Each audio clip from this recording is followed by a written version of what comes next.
आप सबों को जय मसीह की। सुबह की प्रार्थना में आप हर एक का स्वागत है। प्रभु इन दिनों में बड़े कार्य आपके जीवन में करने पाए, निराशा दूर होने पाए, दुख दूर होने पाए, आपकी समस्या परमेश्वर उसका निवारण करने पाए। इन दिनों में जिस विषय के लिए आप प्रार्थना करते हैं, परमेश्वर हम लगातार हर एक व्यक्ति का विषय के लिए हम प्रार्थना करते हैं, चाहे वो बीमारी हो, चाहे वो कष्ट हो, चाहे कर्जा हो, चाहे समस्या हो। परमेश्वर हम तमाम ग्रुप के लोगों के लिए, हमारे भाई बहन के लिए निरंतर हम प्रार्थना करते हैं, प्रभु हर एक का जीवन में छुटकारा देने पाए। इन दिनों में जितने लोग सीरियस है हॉस्पिटल में, हर एक को परमेश्वर छुटकारा देने पाए। प्रार्थना में शक्ति है। इन दिनों में परमेश्वर हमारी प्रार्थना हालेलुया हर एक व्यक्ति को स्पर्श करने पाए, हिलाने पाए, उनका जीवन से अंधकार की शक्ति निकलने के लिए हम प्रार्थना करते हैं। दुष्ट की शक्ति उनके जीवन से निकल जाने पर भस्म करते यीशु के नाम से होने दे, छुटकारा दे इन दिनों में। हालेलुया बड़ी आशीष उनके जीवन में प्रदान कर, उसको धन्यवाद। हालेलुया। आइए आज का सुंदर वचन जो प्रभु हमारे जीवन में देता है उसको पढ़कर हम प्रार्थना में जाएंगे। यूहन्ना का पत्री 15 अध्याय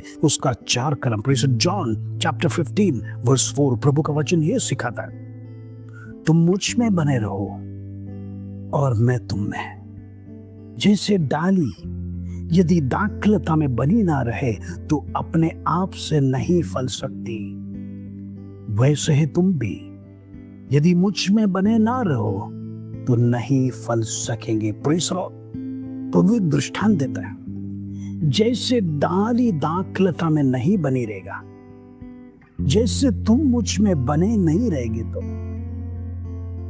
फल नहीं आएगा। डाली और दाखलता दोनों दुश्मन बन जाएगा तो कैसे फल लाएगा? एक ही पेड़ के अंश है, लेकिन एक दूसरे से अगर झगड़ते रहेंगे, कौन बड़ा है कर फल कैसे आएगा? आज हमारे जीवन में भी हुई है, हम मसीह लोग एक दूसरे के साथ झगड़ते हैं। कलीसिया में कौन बड़ा है, कौन ज्यादा दशांश देता है। वो अपना नाम बताना चाहता है, मैं श्रेष्ठ हूं, मैं सबसे ज्यादा दान देता हूं, परमेश्वर मुझे सबसे आगे रखेगा। प्रिय, ये सब बातें व्यर्थ है। आपके बड़े बड़े दान देने से जरूरी नहीं है परमेश्वर आपको उसको फर्स्ट रखेगा। प्रभु देखना चाहता है आपके अंदर फल लगता है कि नहीं। हो सकता है आपके अंदर पैसा लगता होगा, पैसा पनपता होगा, उस पैसे को दिखावा करता होगा, लेकिन प्रभु को आपका पैसा नहीं चाहिए। परमेश्वर कहता है तेरे अंदर फल लगता है कि नहीं। मैं तुझे एक वृक्ष के समान रोपा है।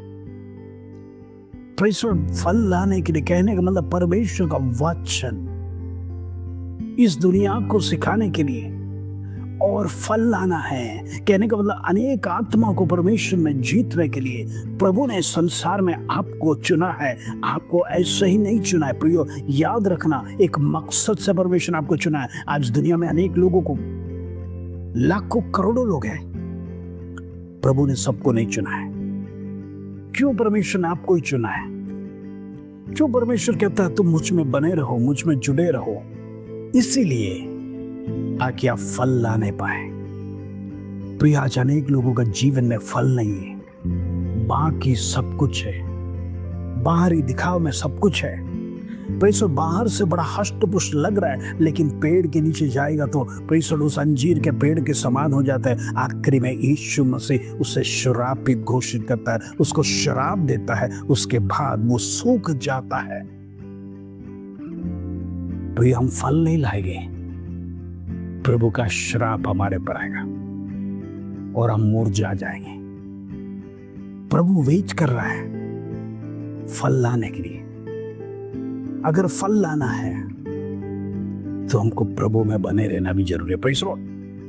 अच्छा, अनेक लोग प्रभु में बने नहीं है, नामधारी मसीह, गले में क्रूस लटका कर, मैं क्रिश्चियन होकर कर लोगों को दिखाता है, रिचुअल्स को दिखाता है, तो बड़ा भाव भक्ति दिखा रहा है। रविवार को बाइबल लेकर चर्च में जाते हैं, सबको देखते हैं मैं तो पवित्र परमेश्वर की आराधना करता हूँ, लोग मुझे देखे मैं कितना स्ट्रांगली जा रहा है। परमेश्वर, हम लोग कितना पवित्रता के साथ जा रहे हैं। हमें दूसरों को दिखावा करने की जरूरत नहीं, हमारी पवित्रता दूसरों को दिखाने की जरूरत नहीं। हमारा रिश्ता हमारे पिता के साथ है। वो अगर आपको पवित्र कह दे वो आपको विश्वास योग्य कहे, उससे बड़ा सर्टिफिकेट आपके जीवन में नहीं। परमेश्वर, हम देखते हैं अय्यूब को परमेश्वर ने कहा, तेरे जैसा धर्मी मैंने आज तक संसार में नहीं देखा। परमेश्वर, कितना बड़ा गवाही। आज बाइबल में परमेश्वर किसी के बारे में, लेकिन अय्यूब के बारे में कहा, तेरे जैसा मैंने धर्मी आज तक कहीं देखा नहीं। इतना बड़ा विपत्ति में भी तू मुझे छोड़ा नहीं, त्यागा नहीं। परमेश्वर, आज ऐसे विश्वास योग्य लोगों को परमेश्वर की जरूरत है। प्रभु ऐसे लोगों को चाहता है। ऐसे लोग परमेश्वर प्रभु में आगे बढ़ने के लिए प्रभु इन दिनों में चाहता है। हम लड़ना नहीं, झगड़ना नहीं, हम स्टेटस के लिए कलीसिया में परमेश्वर दान दशमांश देने वाले आगे बैठे, बाकी के गरीब लोग पीछे बैठे, ऐसा नहीं। कलीसिया में सब बराबर है, उस फरीसी के प्रार्थना के समान नहीं। परमेश्वर, हमारी बाहरी दिखावों को बंद करिए। प्रभु का वचन जो सिखाता है, परमेश्वर फल लाओ। प्रभु यही चाहता है, फल लाओ। आपका पैसा, धन दौलत प्रभु को कुछ नहीं चाहिए।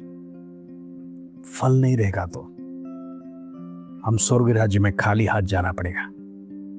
इसलिए आत्मिक जीवन आपका बढ़ने पाए, आत्मा में दिन प्रतिदिन बढ़ो, प्रभु जरूर आपको मदद करेगा, सहायता करेगा। आइए हम प्रार्थना करेंगे। पिता परमेश्वर, धन्यवाद आज सुबह का सुंदर अवसर तूने हमारे जीवन में दिया। धन्यवाद, तू जीवित परमेश्वर, जिंदा खुदा, तेरे चरणों में आशीष झुका रहे। प्रभु, हम तेरे साथ जुड़ना चाहते हैं, तुझे छोड़ना नहीं चाहते। तुझे छोड़ कोई परमेश्वर नहीं। प्रभु, इन दिनों में जाने अनजाने में यदि प्रभु हम तुझे छोड़ा है, हमारी प्रार्थना लाइफ कमजोर हो गया है, परमेश्वर हमारा वचन पढ़ना कमजोर हो गया, तो क्षमा चाहते प्रभु। इन दिनों में हमें फिर से उद्धार दे ताकि और आगे बढ़ने पाए, वचन में परमेश्वर अधीन होकर प्रार्थना में बढ़ने के लिए मदद कर। उसको धन्यवाद, आदर, महिमा, जलाल तुझे देते प्रभु। छोटे से प्रार्थना प्रभु यीशु मसीह के नाम से मांगते हैं, सुनो और ध्यान कर पिता, आमीन आमीन।